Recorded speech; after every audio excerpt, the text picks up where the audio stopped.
Vamos a evacuar esta última parte. ¿Alguien tiene una pregunta?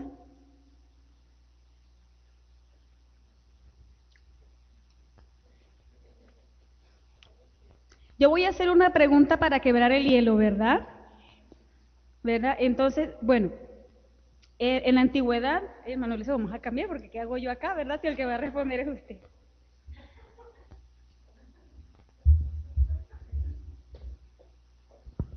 A ver.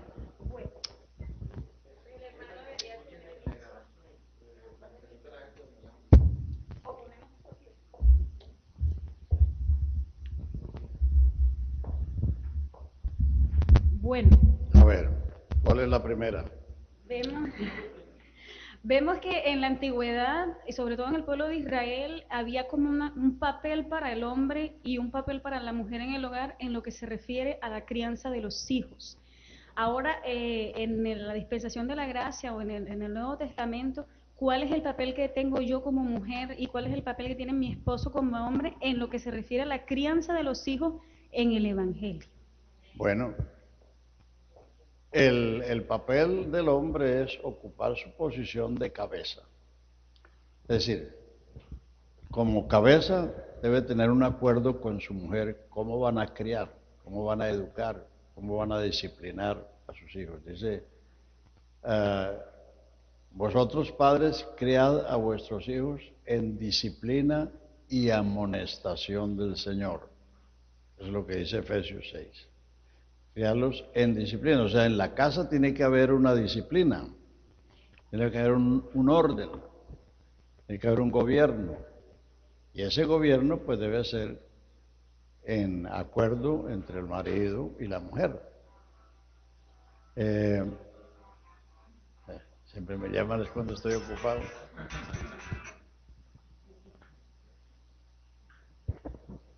Aló, hermano.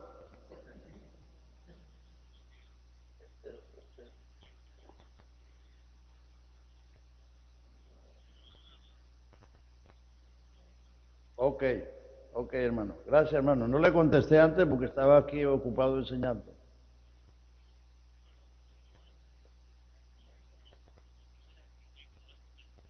Ah, bueno. Ok, hermano. Gracias, hermano. Amén. Ok, Dios le bendiga.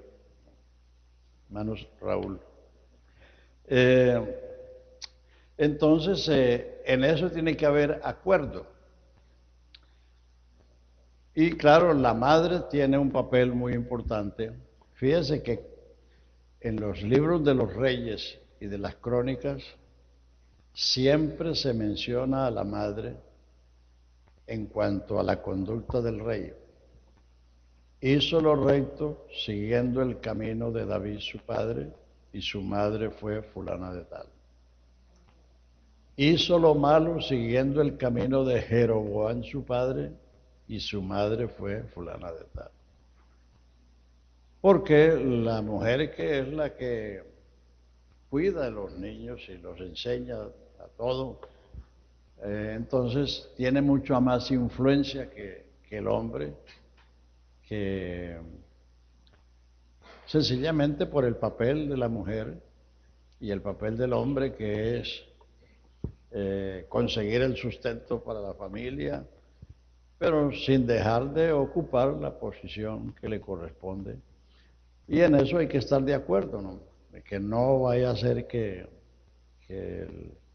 el hombre dice una cosa y la mujer dice otra cosa, porque los niños explotan eso. Si ven que la mamá es la que lo, lo alcahuetea o es decir, lo ampara cuando el papá le dice que tiene que hacer algo, una disciplina, entonces el niño se va a levantar así. Ahí está el ejemplo de Jacob y Esaú. Jacob era el consentido de la mamá y vea todo lo que hizo la mamá por él. Entonces, en eso debe haber un acuerdo. Es decir, en el matrimonio tiene que haber un propósito de vida. un propósito de familia. Y dentro de ese propósito de vida es cómo vamos a vivir, cómo vamos a manejar nuestras finanzas, cómo vamos a constituir nuestro hogar en donde vivimos, sea comprando o rentando. Es decir, tener un propósito de vida y luego un propósito de familia. Entonces, cuando viene la familia hay que decir, bueno, vamos a crear los niños de esta y de esta manera, estar de acuerdo. Entonces, el papel de la mujer principalmente es la crianza de los hijos. El fenómeno que hay en la sociedad moderna es eso, que como las mujeres prefieren la profesión que el hogar. Todos los profesionales, entonces por eso las mujeres ahora se casan ya de 35 hasta de 40, porque primero quieren disfrutar la profesión, porque dice, he estudiado tantos años, tengo una profesión, entonces no quieren tener los hijos en su temprana edad, sino ya más tarde, pero entonces ahí se altera algo de la palabra. La palabra de Dios dice, bienaventurados los hijos habidos en la juventud, porque en la juventud es que se tiene el vigor y las capacidades para la procreación. Ya las mujeres de 35 años en adelante, ya para tener hijos les tienen dificultades. Tienen dificultades sencillamente porque no tienen el vigor de la juventud. Entonces, la palabra de Dios siempre tiene la razón en todo. Siempre. Y la palabra de Dios entonces pone unos principios. Bienaventurados los hijos habidos en la juventud.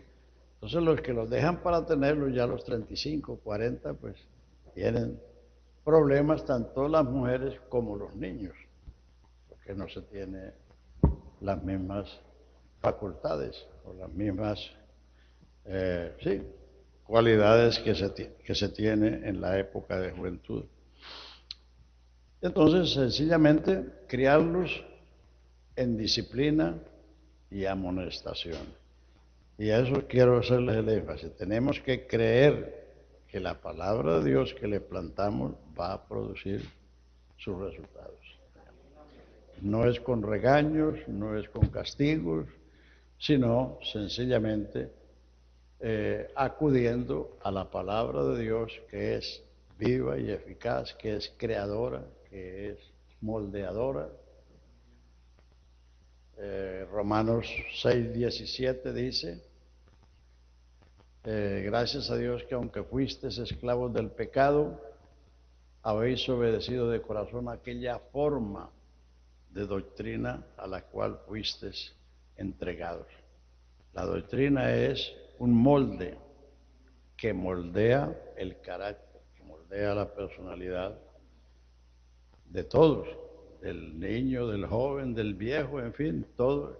Si uno deja que la palabra de Dios haga su efecto, y por eso es que tenemos que orar por eso, porque que la palabra de Dios, como dice ya, corra y sea glorificada, que la palabra de Dios halle cabida en los corazones y en las mentes, y la palabra de Dios se encarga de producir los frutos que la persona necesita.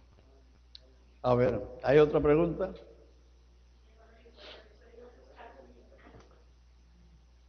A ver, hermana.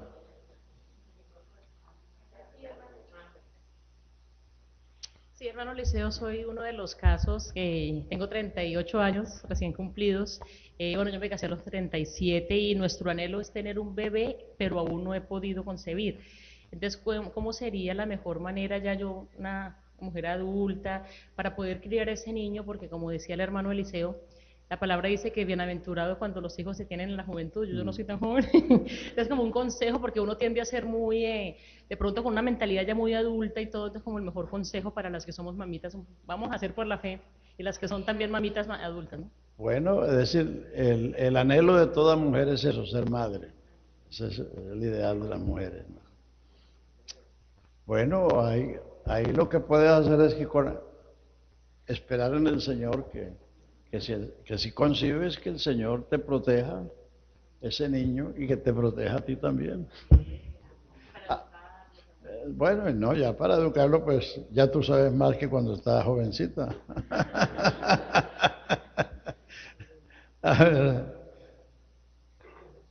A ver, hermano.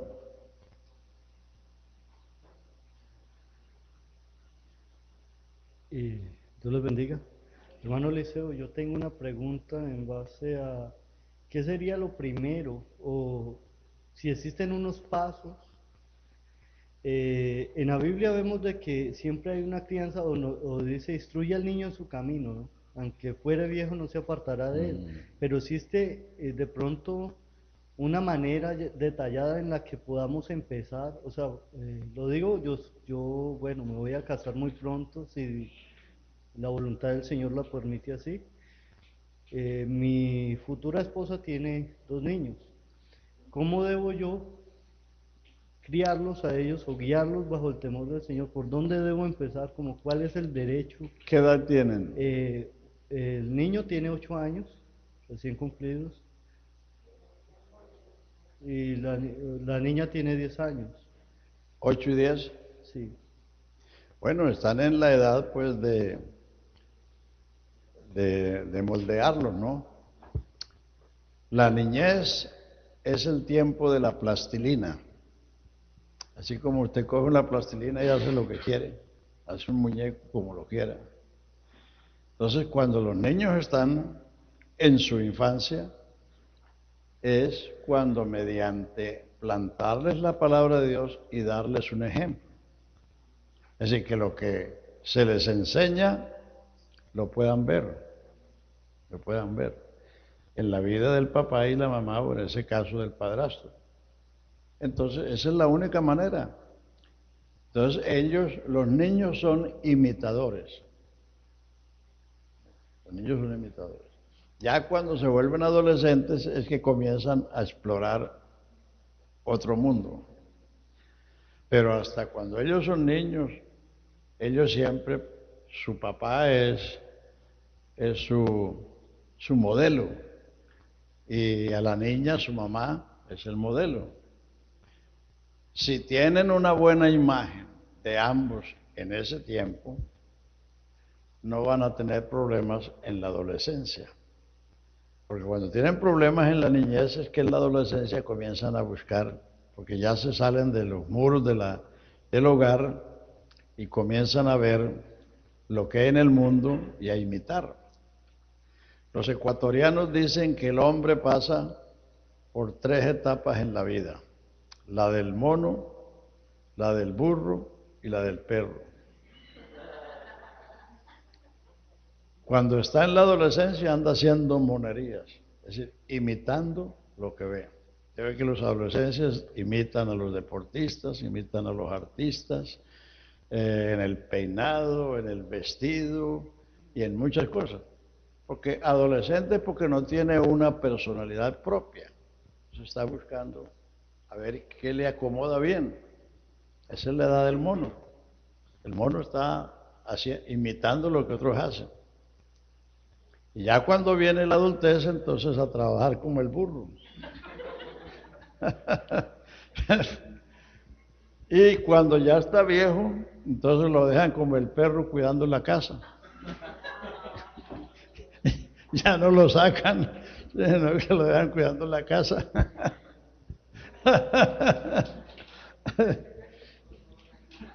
Pero hay algunos que somos difíciles para que nos dejen cuidando la casa. Entonces, ahí está el camino. En ese tiempo ellos todavía son niños. Entonces, enseñarles, es decir, tener un hábito de leer la palabra de Dios, enseñarles a dar gracias a Dios por lo que tienen, por la comida, por el vestido, por los padres que tienen, por la escuela, por todo. El agradecido es bendecido. Hay personas que creen que se lo merecen todo y no dan gracias a Dios por nada. Entonces, el ser agradecido eso significa mayor bendición, no solamente con Dios, sino humanamente. Si usted le hace un favor a alguien y la persona no le da ni gracias, le quita las ganas de volvérselo a hacer.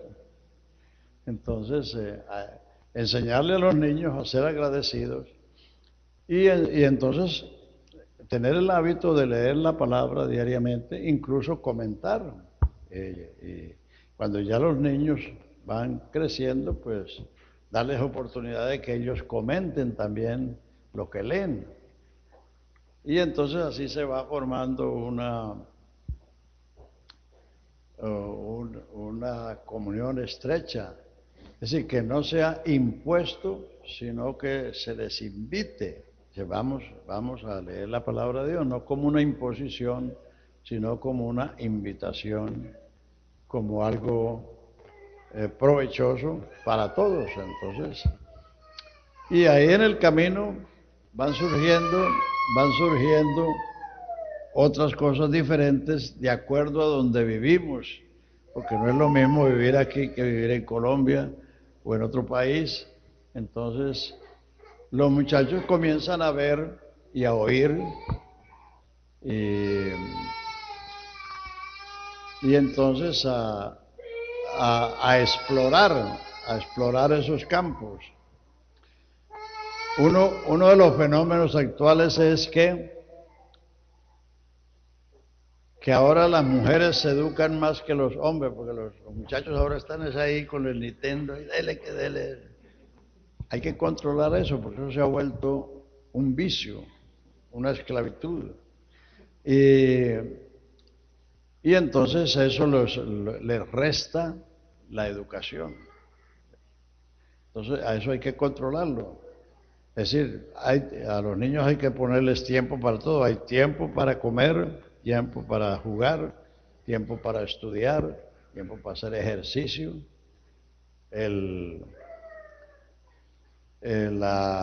¿Cómo se llama esto? Que la epidemia ¿cómo es? De los gordos. ¿Cómo? Obesidad. Hay una gran epidemia de obesidad en los niños, porque los niños no hacen ejercicio, se la pasan dándole al Nintendo y no hacen ejercicio. Y además de eso comen comida chatarra, que es la de McDonald's o la de Burger King, en fin. Entonces, ¿qué es lo que les gusta? Entonces, todo eso va creando esos problemas que la sociedad tiene. Y ya hasta los gobiernos están interviniendo en que las escuelas tengan una alimentación diferente, porque hay una epidemia de obesidad en los niños, y eso a la larga va a traer consecuencias funestas. Así que entonces, es decir, hay que administrar.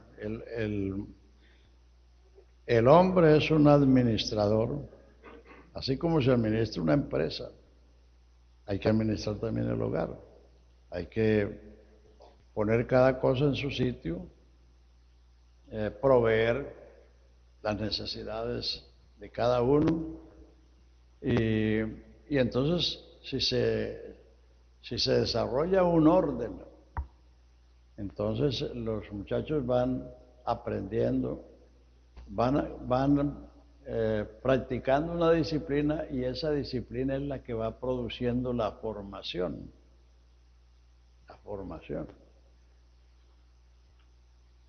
Así como en el cuartel muchos jóvenes llegan allá que han hecho lo que les da la gana en la casa, no han respetado a los padres, se ponen de ruana todo el que quiere, allí los ponen a la fuerza, con disciplina, y los cambian. Los cambian porque la disciplina es la que forma. Disciplina no quiere decir castigo, sino disciplina viene de discípulo. Entonces, disciplinar es para formar, para discipular. La primera hija que nosotros tuvimos era un huracán. Para castigarla, mi esposo tenía que castigarse con ella. porque no se estaba quieta para nada. Entonces decía, 10 minutos sentada, pero tenía que sentarse ella con él. Porque si la sentaba y él daba la vuelta, ya estaba corriendo por otro lado. Entonces eso no se podía resolver con un castigo de dolor, sino enseñarle a estar quieta, aunque fueran unos 10 minutos. Entonces así hay niños con diferentes temperamentos, entonces hay que buscarle, sí, buscarle de acuerdo al carácter del niño o de la niña, buscarle qué es la manera en que ella puede tener una formación, aprender lo que necesita aprender. No necesariamente pegándole, sino buscando una disciplina que le haga aprender, porque la finalidad de la disciplina es enseñar, es enseñar. Allá en los cuarteles de Colombia hay un letrero que dice: disciplina a tu hijo y no tendrás que castigar al hombre. Disciplina a tu hijo y no castigarás al hombre. Porque el niño que no tiene disciplina en la casa quiere ponerse de ruana en la escuela, quiere enfrentarse al policía. Y entonces allí le van a dar duro. Entonces la disciplina tiene esa finalidad sencilla. Bueno, hermanos, siga, hermano. Dios les bendiga. Bueno, hay cosas que de pronto uno conoce, ¿verdad? O uno tiene una idea. Y por lo menos hablando de eso acerca de que los padres tienen una responsabilidad grande y ellos, uno de niño pues ve en un padre muchas cosas. Por lo menos yo me acuerdo que uno como que trata de imitar lo que hacen los padres, porque como decía el hermano, el padre para uno en sí es como un héroe, ¿verdad? Mismo yo creo que mi papá por lo menos es una persona que se ha dedicado a su finca, cultivo de café, estar yendo a la finca, al pueblo, y como en ese ritmo de vida, y yo me he dado cuenta que yo creo que todos los hermanos míos y yo hasta que como que tenemos como que un deseo de vivir la misma vida. Incluso a veces uno se compara al papá, yo me podría comparar, mi papá tiene como que la lengua rajada, yo cuando estaba pequeño pues me ponía a mirarme mi lengua si la tenía igual que él, si la cara, algo. Y hablando en la parte espiritual, que yo creo que es lo que todos queremos acá, ¿verdad? Que nuestros hijos, y bueno, los hijos de cada uno de nosotros, pues la idea es que veamos eso, que ellos vean eso en parte de uno. Entonces, sobre todo un consejo, el ritmo de vida que hoy se lleva es algo acelerado y como usted decía, no es como antes donde había una mujer que estaba en su casa y educaba a los hijos y mismo el padre sacaba el tiempo, pero hoy en día no hay tiempo para nada. Y difícilmente yo creo que queda tiempo para... hoy en día les queda muy poco tiempo a las personas para criarlos. Entonces, como hacer énfasis en la importancia de qué hacer con el tiempo, porque yo me imagino que hay muchos padres que a veces saben que hay que educar a los hijos, que hay que enseñarles de Dios, pero quizás no se tiene como la orientación por dónde empezar. Y sobre todo, bueno, es para que todos compartamos, sobre todo de tener saber que hay una prioridad, y es que es el Espíritu Santo el que transforma, ¿verdad? Entonces, como de orientarnos en qué paso, en qué paso podemos, ¿cómo digo esto? Que nos orientemos por dónde empezar para, sobre todo, transmitirle eso a nuestros hijos y que ellos pues puedan recibir eso de parte de Dios y sobre todo nosotros, ¿cómo hacerlo? Sí. Bueno, el cómo hacer es lo que ya hemos dicho. Creyendo que la palabra de Dios es la que produce, la que causa los efectos. Entonces, comenzar por tener una lectura juntos. Así el niño sea de 2 años, de 3 años, pues, bueno, vamos a leer la palabra de Dios. Y como se va leyendo, libro por libro, ahí hay unas historias. Entonces usted le pregunta, bueno, ¿y cómo te pareció la historia de Pedro? ¿Cómo le pareció la historia de David? ¿Cómo le pareció la historia de Moisés? Entonces, darles oportunidad de que ellos piensen. Porque es que uno de los problemas de la gente es que a veces no quieren pensar, no quieren usar el cerebro. Dicen que allá en Europa estaban vendiendo cerebros y los cerebros alemanes valían a 200 euros y los de los franceses a 300 y de los hispanos a 5.000. Dijo, ¿y eso por qué? Porque están nuevecitos, no los han usado. Y los otros estaban bien gastados.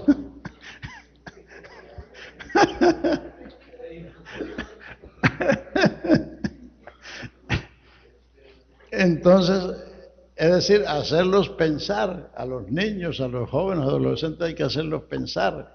Y para que ellos piensen hay que ponerles algo delante. Entonces la lectura es una cosa muy provechosa. La escuela dominical lo que hace es ayudar, porque como leemos allí en Deuteronomio, el deber de enseñar al hijo es el del padre. El padre es el que Dios le puso la obligación de enseñar a su hijo. Pero la razón por que la escuela dominical nació y se desarrolló es porque la mayoría de los padres no tienen la capacidad de enseñar a los hijos. Bien sea porque no tienen capacidad o porque no tienen tiempo o porque no ven la importancia de eso.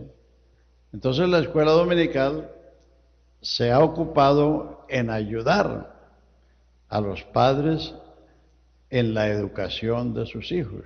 Y una cosa muy importante es que como padres orar por los maestros de la escuela dominical, que hacen un trabajo muy noble, muy especial, porque enseñar niños no es tarea fácil, y es un trabajo a largo plazo.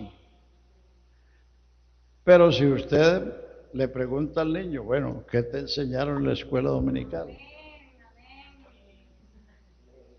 ¿Cuál fue el tema? ¿Cuál fue la historia que aprendieron? Entonces, todo eso va a hacer que el niño diga, bueno, me enseñaron tal cosa, vimos la vida de Pedro, la vida de Juan, la vida de Moisés, la vida de David. Todo eso va quedando ahí en la grabadora, en la computadora. Pero si los padres cooperan en eso, pues eso se amplía, se desarrolla. Pero si el niño viene a la escuela, usted trae al niño a la escuela dominical y no le pregunta ni qué le enseñaron, ni qué aprendieron, entonces el niño simplemente vino a la escuela dominical y se va a jugar y se le olvidó todo. No le da importancia, pero es una cooperación. Porque los maestros lo que están haciendo es ayudándole a usted a educar sus hijos, que eso es una bendición muy grande. Y como decía la hermana al comienzo, los niños tienen muchas situaciones que combaten contra ellos en la escuela, que enseñan contrarias a la fe, los muchachos que se glorían de las pilatunas que hacen, o de las maldades que hacen, o a donde fueron, o donde estuvieron, y el otro se queda ahí como desarmado. Dice, bueno, este fue el fin de semana a tal parte, hicieron tal y cuantas cosas, ¿y yo qué hice? Bueno, entonces si él valora que fue a la escuela dominical, que él aprendió una lección sobre la vida de uno de estos personajes de la palabra de Dios, entonces él tiene también cómo defenderse Y sobre todo que eso se va acumulando ahí y va produciendo un resultado. Es un aporte que se hace. Para obtener dividendos o resultados hay que hacer inversiones. Entonces, cuando usted se esfuerza y trae a los niños a la escuela dominical, los anima y todo eso, usted está invirtiendo para sus hijos.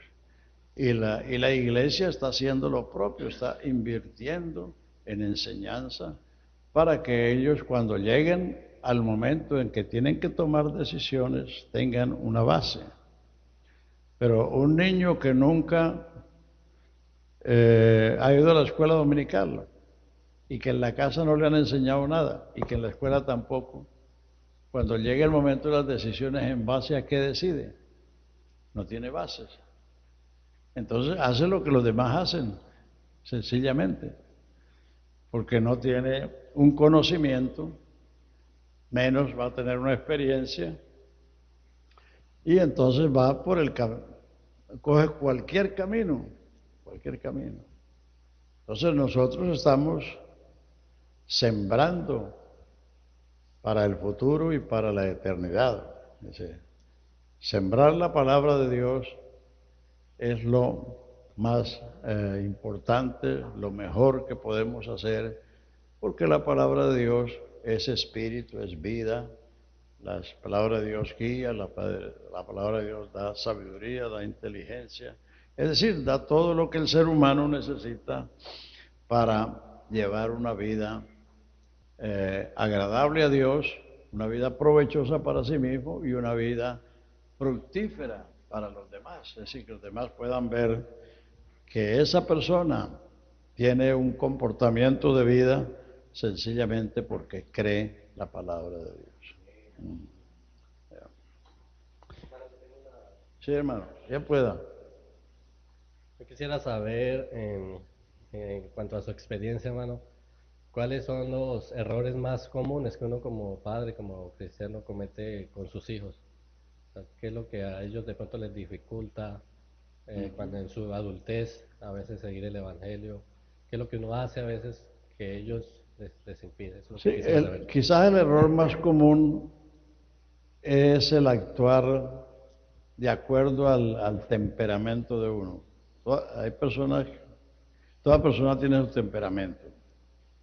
Entonces, el reaccionar ante la falta del niño, ante la desobediencia, reaccionar humanamente, porque entonces el niño se va a dar cuenta. Tanto es que muchas veces los muchachos, como dice el dicho, van hasta ver hasta dónde tira la cabulla, ¿no? Hasta dónde da la cabulla. Ellos van, porque a veces los hijos conocen más a los padres que los padres a los hijos. Entonces ellos van tirando hasta donde dan. Y entonces los errores comunes es la reacción de uno como humano, ¿no? Porque uno aprende a ser padre teniendo hijos. El que no tiene hijos no sabe qué cosa es ser padre. El que no está casado no sabe qué cosa es ser esposo. Eso se aprende en la práctica. Entonces, no hay persona que no haya cometido errores. El que no ha cometido errores es porque no ha hecho nada en la vida. Todos hemos cometido errores porque nadie nació aprendido. Entonces, cuando uno tiene los hijos es cuando viene a ser padre. Y bienaventurados ustedes porque pueden tener enseñanzas que les indiquen a tiempo, porque nosotros no tuvimos nada de eso. Uno lo que aprendió, lo aprendió prácticamente en el terreno de la práctica, porque no tuvo una ilustración, una enseñanza ni sobre el matrimonio, ni sobre el ser padre, ni nada de eso. Porque en los comienzos de la iglesia lo que se pensaba simplemente era en ganar almas y nada más. Nada más. Predicar para ganar gente, pero uno no tenía una enseñanza sobre el hogar, sobre la familia, sobre la crianza de los hijos. Entonces uno aprendió fue en la práctica. Entonces, ustedes que tienen la oportunidad de tener la palabra de Dios, tener el conocimiento y saber estas cosas, pues entonces ustedes tienen más ventajas que los que tuvimos nosotros. Y hay que dar gracias a Dios por ello. Y ustedes pueden ir más allá de donde hemos ido nosotros si el Señor se demora, precisamente porque si tienen el conocimiento y tienen las oportunidades, entonces los jóvenes de hoy pueden superar a la generación anterior sencillamente por las oportunidades que tienen. Así que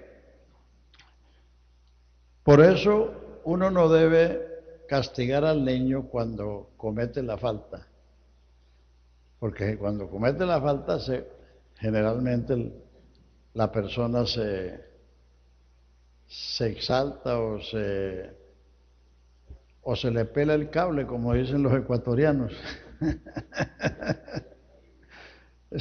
Cuando se enojan dicen que se le peló el cable. Entonces, si no, calmarse. Es decir, calmarse, ¿por qué? Porque uno con sus propios recursos no va a hacer las cosas bien. Y después, entonces, uno ya llama al muchacho o a la muchacha y le dice, bueno, tú has hecho esto, eso está mal, usted va a tener esta disciplina por esto. Entonces, ya el muchacho va a darse cuenta que la corrección sí es por amor y no como una reacción y con disgusto o con ira o con enojo. Por eso es que a veces los hijos, cuando ya están grandecitos, llegan hasta enfrentarse con los padres, porque los padres reaccionan humanamente y el muchacho se da cuenta que lo están tratando como de hombre a hombre y no como de padre a hijo o de padre a hija. Entonces hay que procurar, tener dominio propio, o sea, dominarnos. El dominio propio es ser dueño de sí mismo, no dejarse uno llevar por las circunstancias, por las situaciones que se presentan. Y eso vale en todo, eso vale en el trabajo, eso vale en la iglesia, en todos los campos. Vale que cuando se encuentra uno ante una situación de cualquier naturaleza, lo mejor es calmarse y enfrentarla con la prudencia, con la sabiduría, pero a veces uno tiene que primero respirar profundo y esperar un poquito para luego hacer la corrección. Lo mismo, bueno, si un hermano viene y te ofende y usted reacciona enseguida, pues seguramente que lo va a ofender también. Pero si usted se calma y espera y después entonces tiene la oportunidad de arreglarse con él. Por eso el Señor enseñó algo que debemos aprender. Está en Mateo 18:15. Si tu hermano peca contra ti, ve donde él, y si te oye lo has ganado.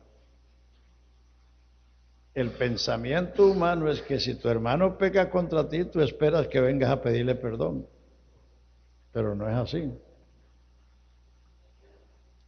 Porque el que está mal es el que pecó, no el que sufrió la ofensa. El que sufrió la ofensa está bien. Entonces Dios nos da la oportunidad de que vayamos donde el que nos ofendió y le digamos, ¿por qué hiciste eso? ¿O por qué dijiste eso? Entonces la persona tiene oportunidad de disculparse. Porque hay personas que ofenden y ni siquiera se dan cuenta. No se dan cuenta que el gesto que hicieron, o las palabras que dijeron, o la acción que hicieron, que afectó a otros y ellos no se dan cuenta. Por eso el Señor enseñó que es el ofendido el que va al ofensor, no al contrario.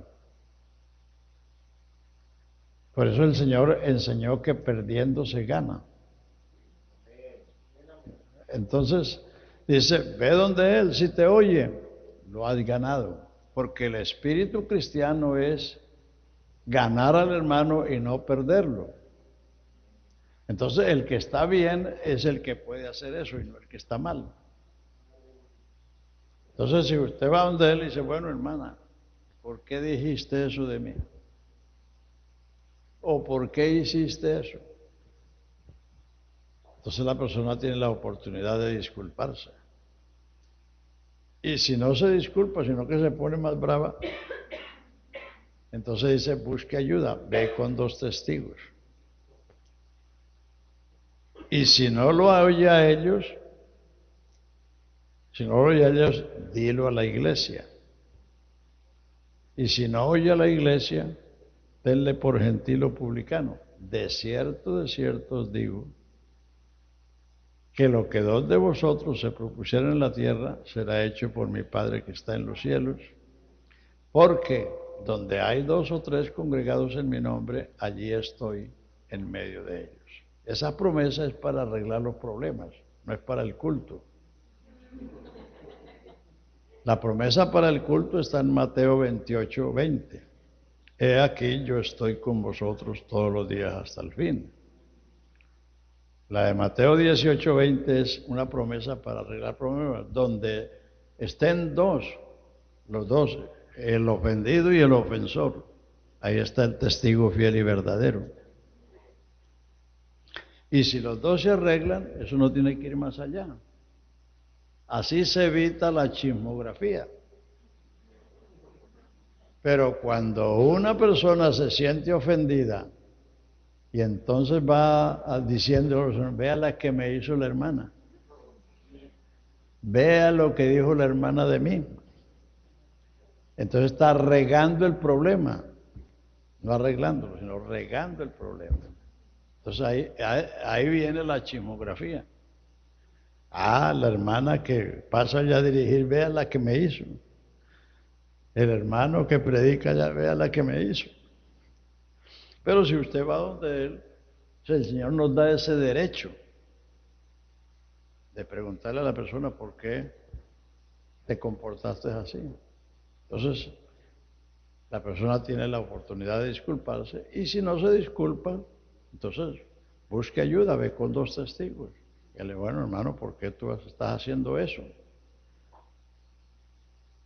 Y si no oye a ellos,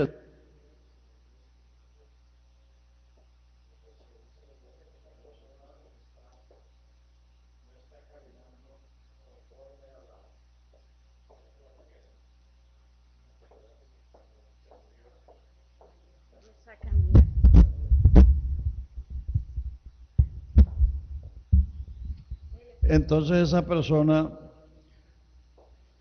que sigue haciendo el mal en la iglesia, hay que decirle a la iglesia, pero eso es la tercera y última instancia. Primero la personal, luego con testigos y tercera la iglesia. Bueno, ese hermano está andando mal. A veces esos hermanos o esa persona que entra en la iglesia se ponen a sacarle plata a los hermanos y no pagan.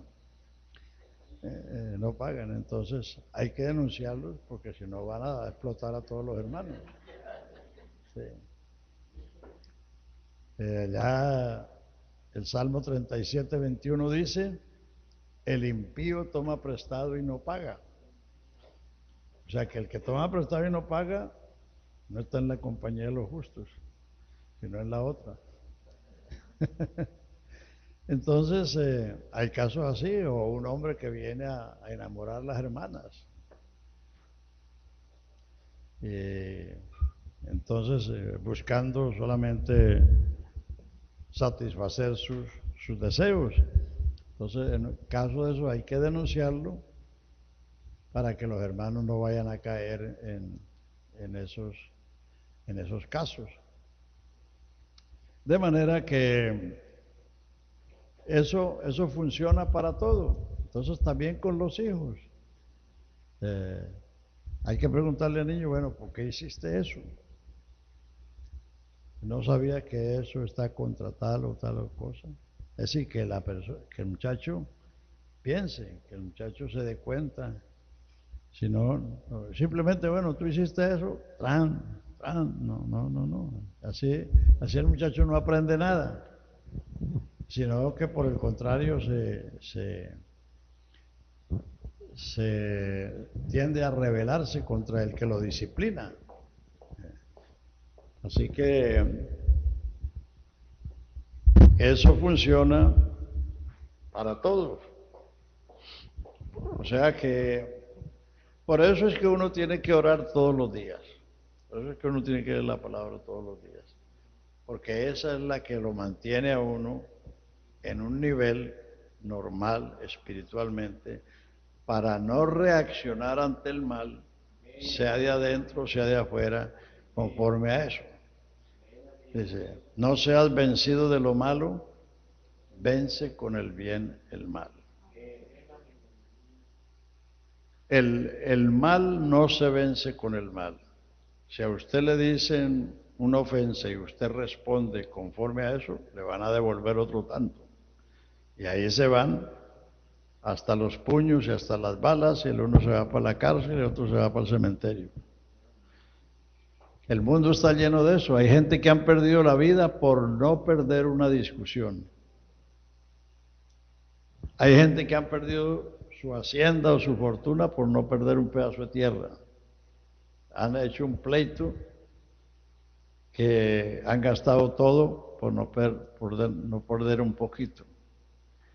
Entonces, Pablo nos dice, no seas vencido de lo malo, vence con el bien el mal. Para pelear se necesitan dos personas. Si a usted lo ofenden y usted no responde conforme a la ofensa, hasta ahí llegó el mal. Y ahí no pasó. Si usted reacciona de la manera humana, entonces el mal se acrecienta. Y de ahí se van a las peleas graves y a la maleza. Después viene la raíz de amargura que se tiene contra la persona por lo que se han dicho. Pero si usted no responde de esa manera, hasta ahí llegó el mal. Usted le puso coto al mal, le puso punto final al mal. Y eso lo enseñó el Señor. El que quiere ganar la vida, la perderá. Pero el que la pierde por causa de mí, la hallará. Entonces, el Señor enseñó que perdiendo se gana. Y lo importante es ganar.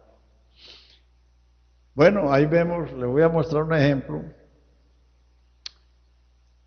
Juan, el discípulo, cuando estaba andando con el Señor, estaban jóvenes, estaban siendo discipulados por el Señor. El Señor llegó a una ciudad de Samaria y lo recibieron de mala gana. Entonces Juan y el otro le dijeron, Señor, ¿quiere que hagamos descender fuego como Elías y los consuma? Eran impetuosos. Entonces el Señor les dijo, vosotros no sabéis de qué espíritu sois. ¿Acaso el Hijo del Hombre vino a perder las almas? El Hijo del Hombre vino a buscar y a salvar lo que se había perdido. Pero ve a Juan escribiendo las epístolas. Ya es el apóstol del amor. Pero eso no lo aprendió al comienzo, eso lo aprendió a lo largo de los años. Pues cuando Juan escribió esas cartas estaba por ahí como de 100 años, de 90 a 100 años. Entonces, la vida no se vive en vano. La vida es una escuela donde todos tenemos que aprender diariamente y mayormente en la vida cristiana. La vida cristiana todos aprendemos diariamente. Las situaciones que vivimos, los problemas que enfrentamos, todas las cosas que se nos suceden, como dice Romanos 8:28, a los que a Dios aman, todas las cosas les ayudan a bien, a saber, a los que conforme a su propósito son llamados, porque a los que antes conoció, también los predestinó para que fuesen hechos. Todo eso es para la hechura, para que fuesen hechos conforme a la imagen de su Hijo, para que Él sea el primogénito entre muchos hermanos. En Hebreos dice que Él por lo que padeció aprendió la obediencia, hablando de Cristo. El que por lo que padeció aprendió la obediencia. O sea que las situaciones de la vida, las circunstancias de la vida son maneras de aprender. O dicho de otra manera, Dios tiene dos métodos. Primero es la palabra. El entendido en la palabra hallará el bien, y el que confía en Jehová es bienaventurado. Pero el simple pasa y recibe el golpe. El avisado ve el mal y escapa, pero el simple pasa y recibe el golpe. Hay gente que no aprende sino a los golpes. Entonces, la vida es una escuela, porque tenemos que aprender de una manera o de otra. Entonces, por eso es que es tan importante darle atención a la palabra de Dios. La palabra de Dios no solamente nos enseña cómo ser salvos, sino que nos enseña a vivir con una mujer, a vivir con nuestros hijos, a vivir con la sociedad que nos correspondió vivir, a trabajar, es decir, nos enseña a todos, toda la manera de vivir. Entonces, si le hacemos caso, si somos estudiantes, si somos lectores asiduos de la palabra de Dios, siempre vamos a tener cómo enfrentar las cosas. Si somos descuidados, entonces se nos presenta el asunto y lo que se hace es reaccionar conforme al carácter que uno tiene. Entonces,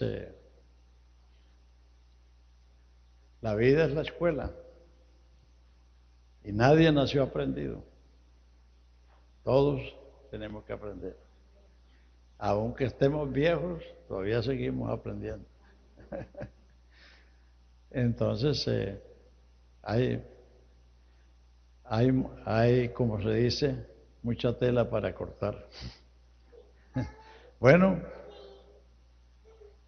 ¿hay algo más? Sí, bien, puede, hermano. Dios les bendiga. Hermano, yo tengo una pregunta. Por ejemplo, nosotros a los hijos intentamos siempre de traerlos a la iglesia, de que escuchen la palabra, pero a medida que ellos van creciendo, van conociendo nuevas amistades, que eso pues en cierto modo de pronto les puede perjudicar algo en el camino del Señor, porque ellos empiezan como a explotar otro nivel de vida cuando pasan de la primaria a la secundaria. Por ejemplo, mi hija va a comenzar el próximo año ya la secundaria, entonces a veces imponerle a los hijos es como de pronto forzarlos. Como forzarlos, y no es bueno. Si yo le digo de pronto a mi hija, bueno, vamos para la iglesia hoy, y ella me dice, no, yo no voy, entonces yo quisiera como tener un poco de conocimiento en ese sentido, de que si ella dice... Usted le dice, ¿por qué no quieres ir? ¿Por qué no quieres ir? Entonces ella dice, bueno, porque tengo que estudiar, porque quiero, o que va a venir mi amiga. Entonces usted le plantea, bueno, ¿qué es más importante? Ir al culto y alabar al Señor que nos da todo lo que tenemos y somos, escuchar su palabra, o quedarse en el computador, o quedarse en la televisión, o atender a la amiga. Entonces, hacerla pensar. hacerla pensar. Sí, porque es del paso de la niñez a la adolescencia, ya el niño comienza a explorar el mundo afuera. Entonces, por eso es que es tan importante en la niñez prepararlos. Es decir, hacerles ver la importancia de tener al Señor y de caminar con el Señor. Porque entonces, cuando ellos vean el mundo que les rodea, van a realizar lo que han recibido, lo que tienen, y entonces van a comparar. Y ahí es donde juega la inteligencia de los padres. Es decir, tratar de convencerlos, no de imponerles, sino decirles, bueno, vamos al culto porque hay esto, hay aquello, que es provechoso. En cambio, lo otro no es tan provechoso. Ok, yo estoy de acuerdo en eso, pero es un ejemplo, por ejemplo, que uno siempre esté detrás de él, que vamos a la iglesia, que es, y siempre esté como, no, no, no, entonces, ¿qué hace uno en esa situación? Porque uno lo que quiere es lo mejor para los hijos, y ellos no, pues, de pronto no tienen como la no pueden como ver directamente cómo son las cosas, sino que se rehúsan a mirar las cosas Sí, sí. como son. Entonces, Sí. pues uno los deja, o bueno, será solamente orarle al Señor o estar siempre, porque a No, veces como en ese caso, negociar. Negociar, bueno, usted no quiere ir el miércoles al culto de oración, pero usted va a ir a la escuela dominical. Hacen, negocian, es decir, con los hijos, cuando están así, adolescentes o jóvenes, hay que negociar. No, que tengo un entrenamiento con el equipo. Entonces, hay que darle oportunidad para que entrene en el equipo, pero dice, bueno, vamos a negociar, usted va a ir tal día al entrenamiento, pero tal día vamos al culto. Sí, es negociar. Porque entonces ellos ven que no es una imposición, sino que hay un margen para hacer ambas cosas, que vaya al entrenamiento o que se dedique a la investigación que tiene que hacer para el colegio, pero que también se saque el tiempo para ir al culto, sin negociar. Ya.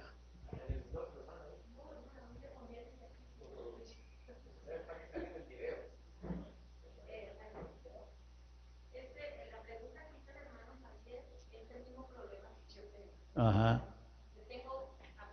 Es que yo no sé cuál es Javier. Ah. Es el mismo problema que hay en mi casa. Sí. Y yo tengo 4 hijos. Uno desde muy niño le gustó las cosas de Dios. Él se encaminó y cuando él le gustó.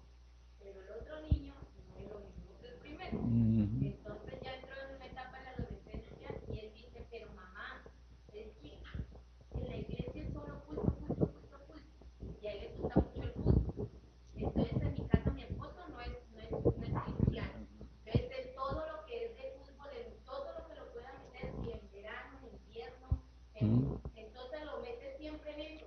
Y él va a preferir escoger lo que es de fútbol que estar conmigo. Sí. Entonces cuando dice que uno no debe como imponerle o como que ellos me sientan obligados, por lo menos en mi caso, acá voy a aprender algo porque mi castigo, vamos a hacer el devocional. El papá se queda viendo televisión y yo lo hago con ellos. Y empiezan como en su recocha, son 4, y empiezan, sí, no quiere leer, entonces sin Facebook esta semana y se vaya a dormir. Entonces es una reacción mala mía. Sí, Acabo de sí, entender eso. sí. Entonces, como que a veces le falta a uno la sabiduría para saber cómo Exacto, sí. responderle a ninguno que no se sienta como presionado. Sí, sí. Entonces, por lo menos yo quisiera como saber, en este caso, si uno no debe de obligarlo, o por lo menos yo les digo, nos vamos para la unitaria, es que nos vamos, ninguno se queda. Sí, sí. Así tenga fútbol o no tenga. Entonces él se siente como que, ay, pero papá no es así como usted, o papá sí le gusta el fútbol, o papá, yo sí, pero tu papá no es cristiano, yo sí. Ujú. Entonces, como que queda uno ahí como que... porque Sí, en ese caso, negociar. Decirle, bueno, vamos a la dominical y tiene toda la tarde para el fútbol. Al hermano Abelardo, ¿usted conoce al hermano Abelardo, el que fue pastor allá en el barrio Cuba, en Pereira? Tenía, creo que son 4 los muchachos de él, estaban así seguiditos. Entonces, después de la dominical, se iban a jugar al fútbol.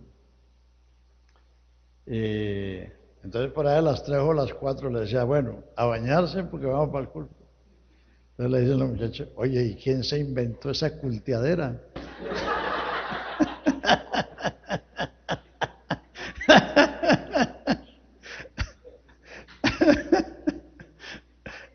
Le dicen los muchachos, si yo fuera el pastor haría un solo culto.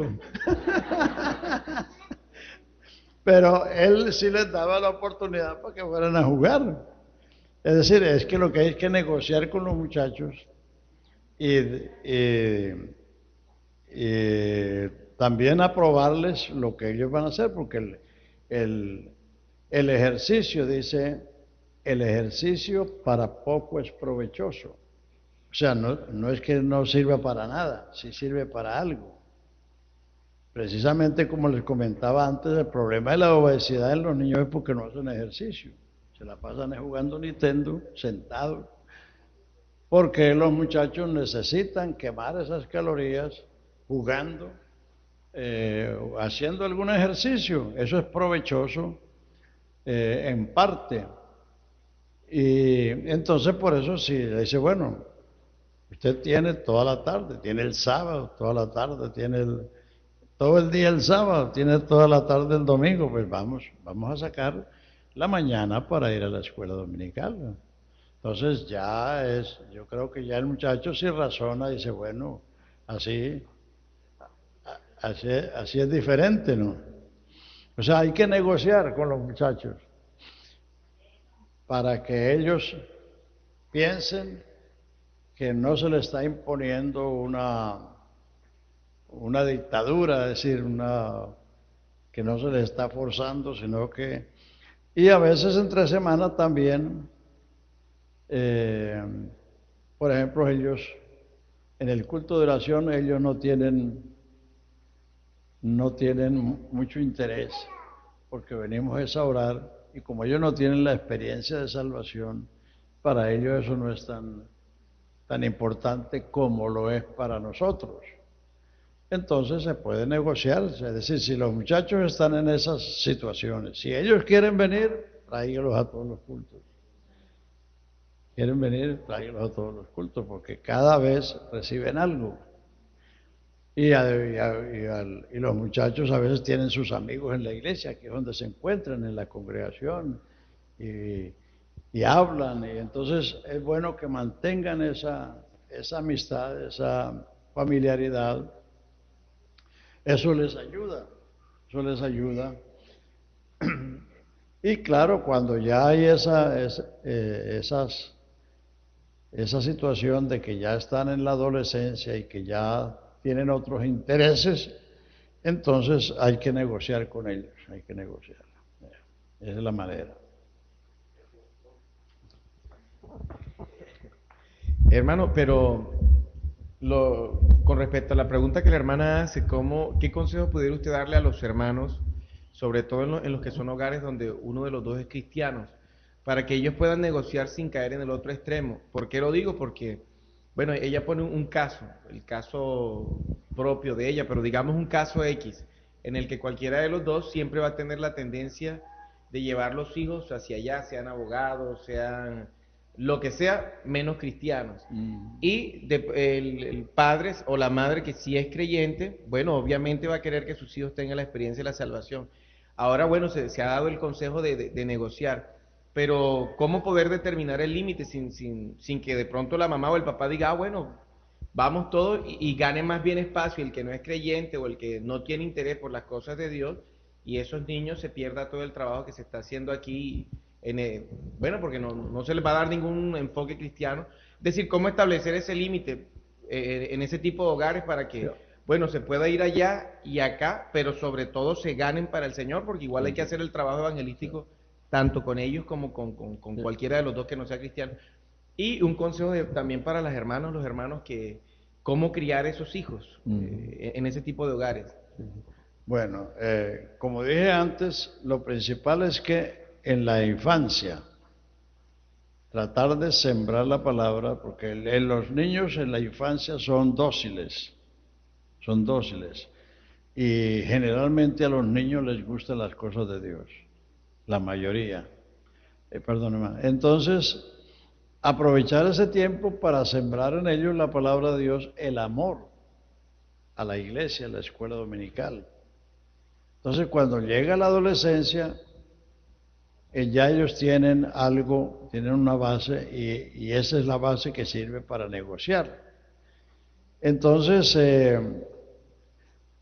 con los maridos inconversos y padres inconversos, pues la mujer tiene que ser sabia también en ese sentido de hablar con él, decirle, bueno, vamos a hacer que los niños tengan su parte, es decir, que disfruten el deporte, pero también hay que darles la oportunidad de que escuchen la palabra de Dios para que ellos mañana tengan un conocimiento por el cual decidir el camino que van a seguir. Es decir, trate de convencer a su marido que los hijos no siempre los van a tener.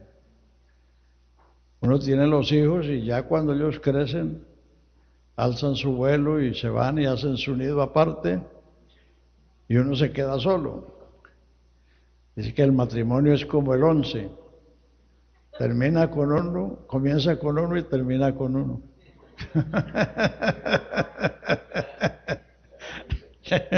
Entonces,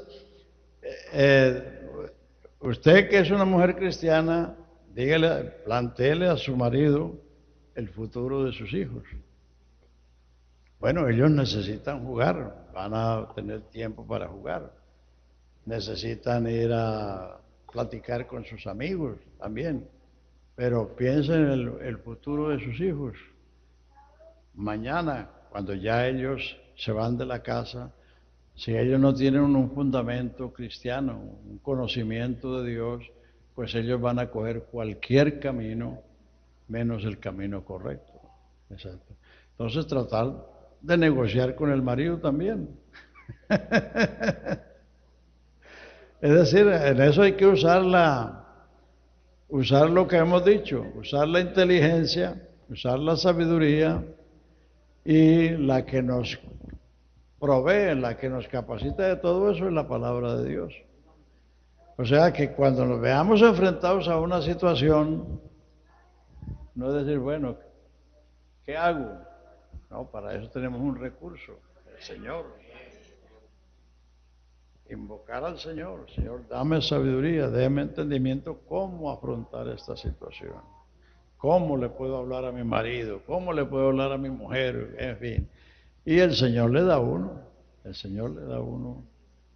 Porque el Señor prometió, la última más grande promesa del Señor fue esa: he aquí, yo estoy con vosotros todos los días hasta el fin. O sea, donde quiera que usted vaya, donde quiera que usted esté, cuenta con el Señor. Entonces, lo que es que acudir a Él. Hay muchas cosas en la vida que uno no sabrá qué hacer, pero para eso tiene uno al Señor, para apelar a Él. Y entonces, y especialmente las mujeres sabias se necesitan. El otro día un hermano predicó allá en Estados Unidos, un hermano que dijo una anécdota de un pastor en Colombia, ¿no?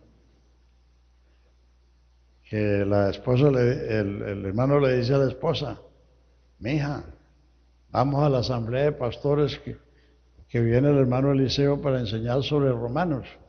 Dice: otra vez Romanos, dice la mujer.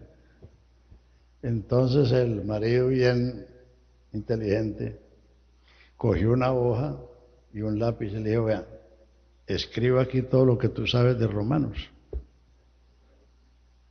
Entonces, no, mejor vamos a la asamblea a escuchar otra vez.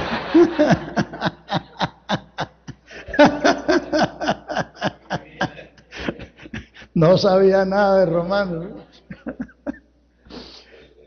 Porque a veces las mujeres no se preocupan tanto de aprender en estas cosas espirituales. Y eso es muy importante que ustedes, porque ustedes son madres y tienen los hijos más cerca que el papá.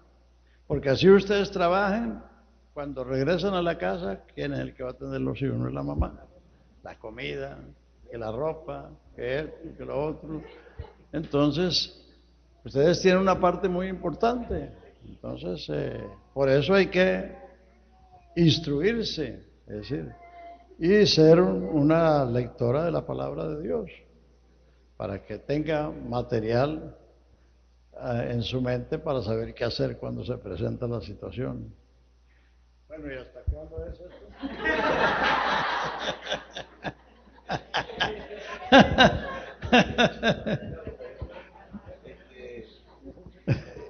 Ya van a averiguar, hermano. Y bueno, de eso que usted ha respondido. Sin embargo, hermano, usted acaba de hablar de negociar, pero por lo menos en un hogar donde sea que el papá o la mamá, partamos del hecho de que los niños todavía están pequeños. Y bueno, las hermanas, por lo menos aquí en el Canadá, que aquí hay poco pudor, hermano. Aquí a los niños de 10 años los llevan a Ottawa y les enseñan a usar preservativos de todos los colores, texturas, sabores, estilos y tienen miembros masculinos en acrílico. Bueno, es decir, ya de allí usted más o menos mide el nivel moral de la sociedad. Las hermanas por lo menos se van a esforzar para que sus niñas tengan pudor y modestia en su manera de vestir, en su manera de hacer las cosas. Usualmente cuando los padres no son cristianos, sea el varón o sea, alguno de los dos va a tratar de, no, pero mire esa falda, ella es niña, espere que esté grande y que ella decida y todo eso. Las hermanas, bueno, aquí uno es testigo de que todas las hermanas han procurado, desde partiendo de ellas, porque todas se han entregado aquí, hasta sus hijitas. Pero, ¿qué consejo podría usted darle a los hermanos o a las hermanas que están en esa situación, que bueno, se encuentran en esa lucha de poder enseñarle la modestia y los valores a sus hijos y que se ven tan bombardeadas de manera contraria a veces de sus maridos o por lo menos ahora que viene Halloween? Mire que por ahí viene Halloween y quizás aquí los hermanos han aprendido que eso es una fiesta pagana. De pronto algunos, pero ¿qué tiene de malo disfrazarse? No, Básicamente eso. Lo importante en el caso de Halloween es que la iglesia organice una reunión con los niños ese día. Una reunión para instruirlos sobre lo que eso significa y para que ellos no se sientan como que todos los otros tienen una fiesta y nosotros no tenemos nada. Entonces, generalmente ahí en los Estados Unidos hacemos eso, ¿no? Que todas las iglesias tienen una reunión especial con los niños y en toda reunión siempre hay comida o hay un cake o hay algo así. Entonces, contrarrestar eso, dándole la oportunidad de que estén los niños juntos, que haya algo atractivo y a la vez se les enseña que no se va a esas fiestas porque son paganas, porque es diabólicas. Entonces, en cuanto al atuendo de las niñas, pues, como hemos dicho, los niños son imitadores, las niñas imitan a la mamá. Mientras son niñas, ellas imitan a la mamá. Ya cuando son adolescentes y que comienzan a pensar en la otra manera, porque ya miran hacia afuera, hacia el mundo y ven las otras muchachas que se visten mal. Entonces, por eso hay que aprovechar el primer tiempo para sembrar, para formar. Entonces, cuando venga lo otro, ya ellos tienen sus recursos, tienen sus armas. Entonces, si no se hace nada en el tiempo de la niñez, cuando llega ese tiempo, entonces es el conflicto. porque van a querer vestirse como se viste el mundo, sencillamente. Y hay que enseñarles, hay que enseñarles que las cristianas se visten así porque son cristianas, no para ser cristianas.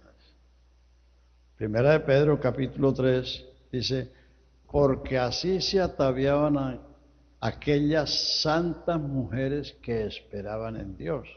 Se ataviaban así porque eran santas, no para ser santas.